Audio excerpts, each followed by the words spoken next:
Welcome to Chapter 4. So Chapter 4, we're going to use the tools that we built up in Chapter 3 to actually start talking about chemical reactions. We're going to actually talk about chemical reactions, how they happen, what's going on in a chemical reaction, types of chemical reactions, all this sort of stuff. And we're going to start off by looking at what are called chemical equations. So for a chemical reaction, we previously defined one or more pure substance is transformed into another pure substance, right? And we know that functionally what happens is chemical bonds are rearranged. We talked in Chapter 2 about the idea that you have chemical, atoms bound together into different compounds, ionic bonds, covalent bonds. We know that when a chemical reaction happens, we rearrange which atoms those bonds are between. And so in any chemical reaction, we have what we call our reactant substances, and then we have our product substances. So the reactants are what we start with, right? What you put into the reaction, and the products are what come out the back end. So the reactants change into products, okay? And we represent our reactions using what are called chemical equations. And so chemical equations are going to be the bread and butter of representing chemical processes moving forward. And so we want to talk about what chemical equations are, how we use them, what they look like. And the general idea is we're trying to completely represent what's going on in a chemical reaction in as simple as a way as possible. And when I say simple, I mean as clear and as, kind of only the most important things, and really represent everything that is happening.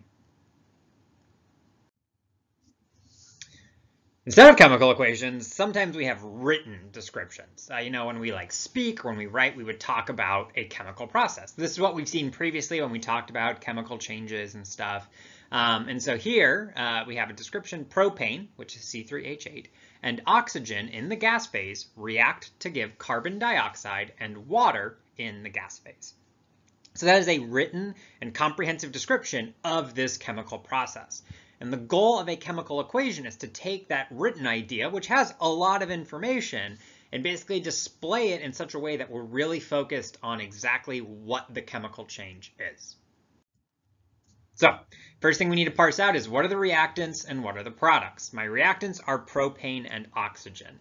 And when I'm looking at this, or when I'm thinking about it, the words I can key in on are, I am told that propane and oxygen in the gas phase react. That verb right there, words like react, mix, combine. Even though only what's really technically happening is reacting, there's a lot of other language that we use to describe two or more substances coming together to undergo a chemical process. Our products in this case are then carbon dioxide and water. And here, sometimes you will see the word produce used as the verb, but here you can see we used give, right? Or I used give on purpose to show that you sometimes give or yield or create. A lot of those verbs that kind of indicate that something is being made, something is happening. You're getting something new coming out the back end. And so that's how you can parse out which substances are your products.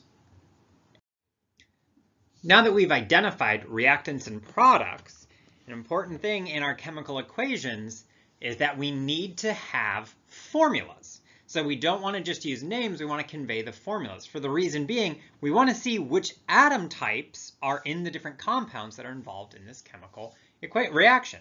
So if we look, we got propane, oxygen, carbon dioxide, and water. And we can put all of them out there. Propane, C3H8, we were given that information, so don't need to reinvent that. We could have also looked it up based on the name. If you Google propane, you'll find it C3H8.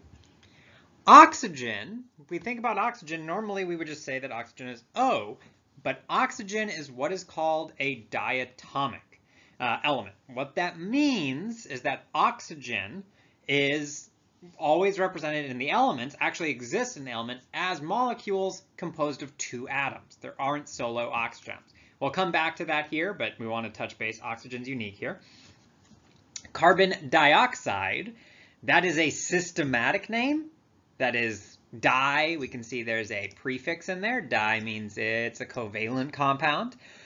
We know that means there's two of whatever the following substances here. Oxide is the atom. That means it's oxygen.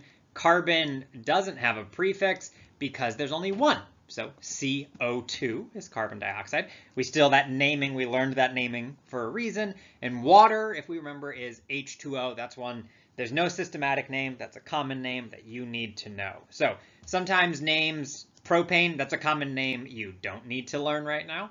If you go on, keep taking chemistry, you would. But propane, C3H8. Carbon dioxide, systematic name you can know. Water, that's a common name you need to know.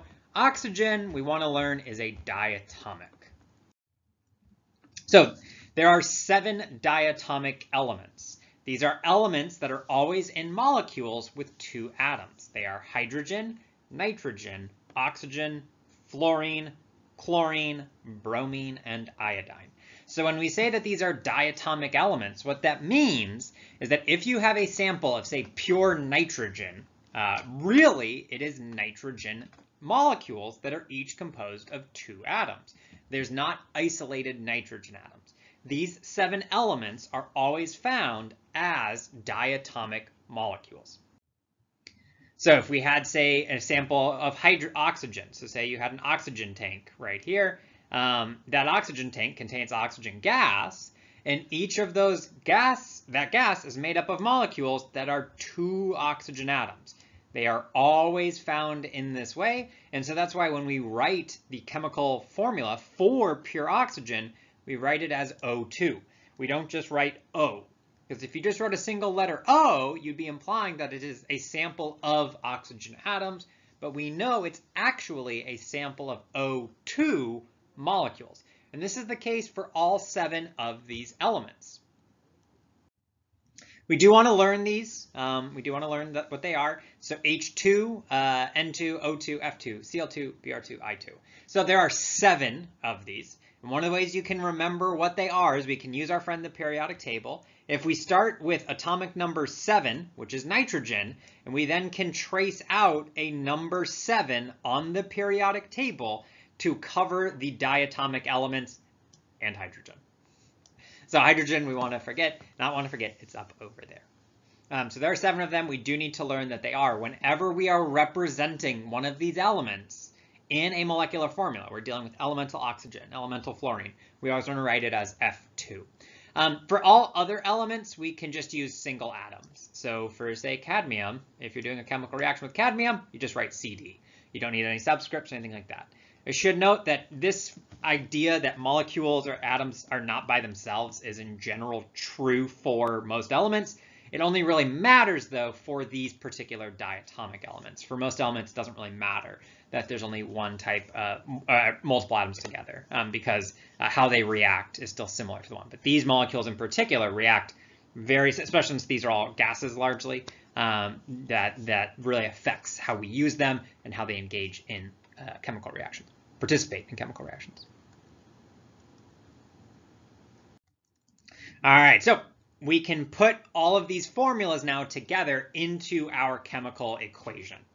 Okay, so if we're thinking about our chemical equation, we said C3H8 and O2 were our reactants. So we put those together and we can see we add them using a plus sign. So we're kind of representing this like an algebraic expression, C3H8 plus O2. So we're adding them together.